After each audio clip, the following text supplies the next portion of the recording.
Shalom Bapak Ibu dan semua saudara-saudaraku yang saya kasihi dalam nama Tuhan Yesus. Senang sekali kembali bisa menjumpai Bapak Ibu dan semua saudara-saudaraku dimanapun kita berada. Saya berharap Bapak Ibu dan saudaraku ada dalam keadaan sehat, sukacita, dan tidak kekurangan suatu apapun. Firman Tuhan yang kita mau renungkan hari ini, saya ambil dari kitab Efesus pasal kedua ayat 8 sampai 9. Demikianlah firman Tuhan. Sebab karena kasih karunia kamu diselamatkan oleh iman. Itu bukan hasil usahamu, tetapi pemberian Allah. Itu bukan hasil pekerjaanmu. Jangan ada orang yang memegahkan diri. Sejauh inilah pembacaan firman Tuhan. Tema yang kita mau renungkan hari ini adalah anugerah ataupun kasih karunia Allah yang menyelamatkan manusia. Kasih karunia berasal dari bahasa aslinya karis.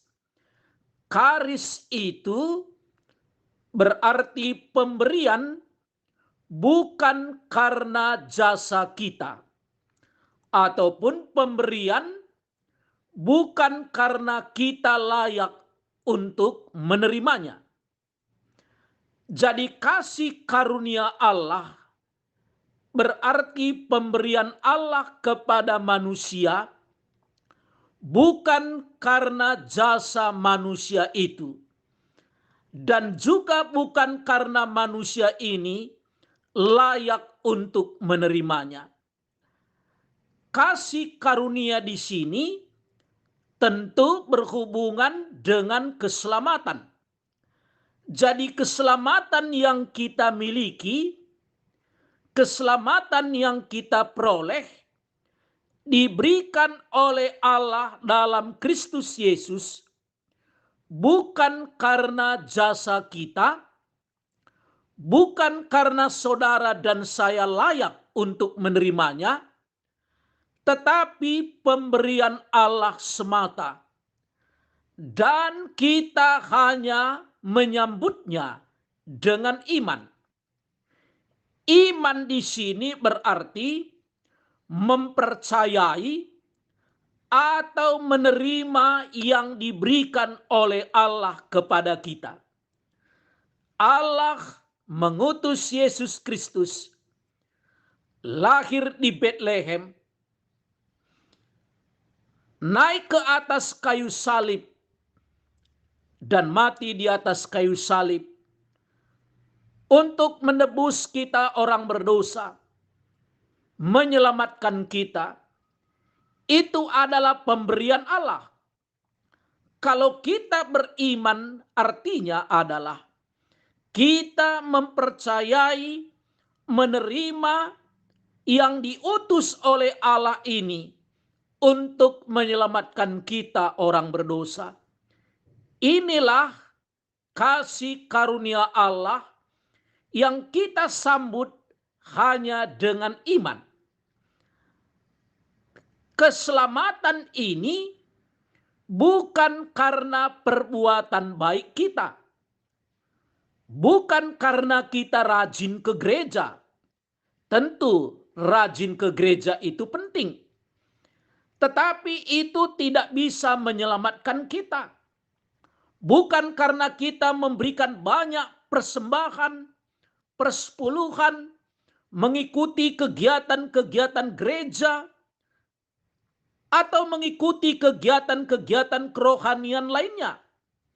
Itu semuanya penting, tetapi hal-hal tersebut bukanlah syarat yang bisa menyelamatkan kita.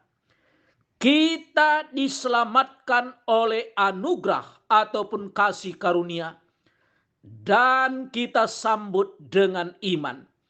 Sehingga ayat ini tadi berkata, karena kasih karunia kamu diselamatkan oleh iman atau melalui iman, itu bukan hasil usahamu, tetapi pemberian Allah. Itu bukan hasil pekerjaanmu. Jangan ada orang yang memegahkan diri. Saudara-saudaraku, mungkin bagi sebagian kita, arti kasih karunia ini mungkin tidak terlalu mendalam. Tetapi Paulus mengingatkan gereja Efesus mengenai kasih karunia Allah ini agar mereka mengetahui begitu dalamnya pengertian kasih karunia. Karena latar belakang jemaat Efesus ini sebelum mereka menjadi orang percaya, mereka menyembah Dewi Artemis ataupun Dewi kesuburan yang mereka anggap turun dari langit. Dewi Artemis menurut keyakinan mereka adalah dewi yang memberikan kesuburan kepada tanaman-tanaman atau tumbuh-tumbuhan di ladang mereka, dan juga memberi kesuburan kepada kaum ibu sehingga mereka bisa melahirkan dan memiliki anak. Itulah mereka sembah. Dan selain itu, saudara-saudara, mereka juga banyak melakukan praktek-praktek kuasa kegelapan, melakukan sihir, sehingga waktu mereka percaya kepada Tuhan Yesus, mereka membakar kitab-kitab sihir mereka yang ditaksir harganya pada waktu itu 50.000 uang perak. Ini sesuatu yang sangat mahal. Jadi mereka akhirnya mengerti bahwa kasih karunialah yang memungkinkan mereka bisa berbalik dari penyembahan Dewi Artemis, dari praktek-praktek kuasa kegelapan, dan sekarang menyembah Allah dalam Kristus Yesus. Bisa kita bayangkan, saudara-saudara, orang-orang kafir, non-Yahudi, jangankan untuk menyembah Allah, beribadah di bait Allah saja pada waktu itu, mereka hanya beribadah di halaman bait Allah. Itulah sebabnya di zaman Tuhan Yesus sangat marah kepada para penjual hewan yang pada waktu itu berada di halaman bait Allah itu. Kenapa Yesus marah? Karena tempat orang kafir untuk berdoa dan beribadah sudah dipakai mereka untuk berjualan di tempat itu. Sehingga orang-orang kafir itu yang latar belakang non-Yahudi, tidak ada lagi tempat bagi mereka untuk berdoa di bait Allah. Dan sekarang orang-orang Efesus latar belakang kafir ini sudah bisa percaya kepada Tuhan Yesus. Tentu ini kasih karunia Allah. Sadarkah saudara? Sadarkah kita hari ini? Kita diselamatkan bukan karena kita baik. Kita diselamatkan bukan karena kita sudah rohani dari dulu. Kita diselamatkan karena kasih karunia Allah sendiri. Karena kemurahan Allah sendiri. Belas kasihan Allah.